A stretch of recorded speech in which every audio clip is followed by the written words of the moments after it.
Welcome back, my friends. Yes, we are back with another video, and today we're going to get into Venezuela and what's been going on over there. Venezuela, the situation's heating up by the minute. We got over 20,000 troops surrounding the island right now. We have other troops stationed and waiting in Puerto Rico, and supposedly this is all about the narco terrorism going on and the drugs being brought into America. But yet today, Trump pardons Mr. Hernandez, the ex-president of Honduras, who was convicted for drug trafficking. So figure that one out.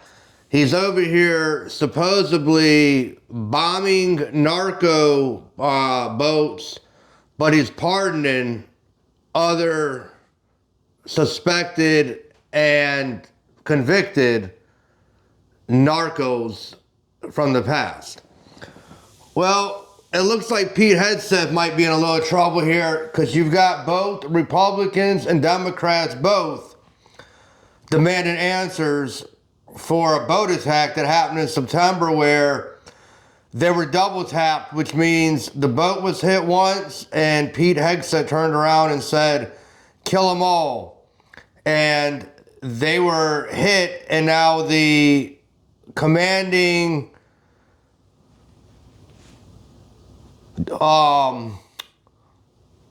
officer is now basically taking the hit for what was the command that was brought down the chain of command through Pete Hegseth. But now they want to try to throw this guy under the bus. But at the end of the day, he's responsible, but he's not the only one responsible. You've got multiple people responsible here who may end up getting in some kind of trouble for these suspected narco ships that so far haven't produced anything.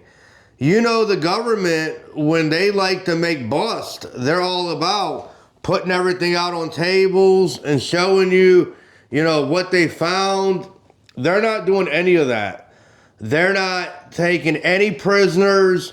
They're not producing any evidence. All they're doing is they're blowing up these ships and they're telling people that they're narco ships without producing any evidence to the contrary. So now you've got the United States that could potentially get into a war with a country who has over 1 million people just in their militias, much less their army, and they're all armed to the teeth, and they're ready to fight, and they're going to fight.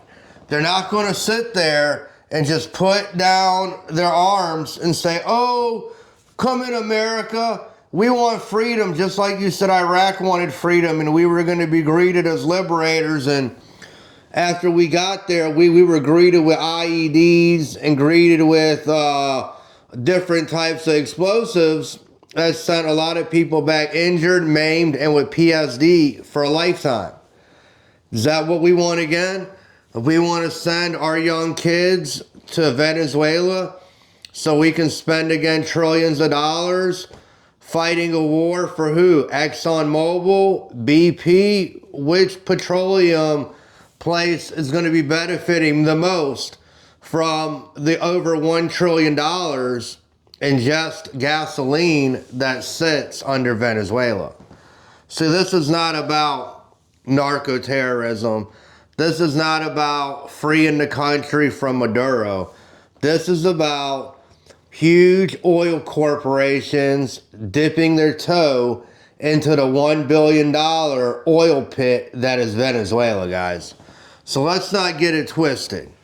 This was all about, only an idiot would believe that this was about narco terrorism, considering we get a very small amount of narcotics from Venezuela. Most of our narcotics come from Mexico. It does not come from Venezuela. So we'll see. I hope he's bluffing, and this is just all bluster, because we can't afford to keep spending trillions of dollars and losing thousands of lives because ExxonMobil and BP needs to bring out some new gas stations. Anyway, guys, please like, share, and subscribe to my channel. It's really helping out the algorithm. Well, we're getting a lot of views on the channel now, so I'm going to keep doing this thing. We're in this together. I hope everybody stays with the support, that we can grow the channel, and I keep bringing you guys my 2 cents on the matter. Appreciate everybody, and like always, take care of yourself and each other. Thank you very much. Bye.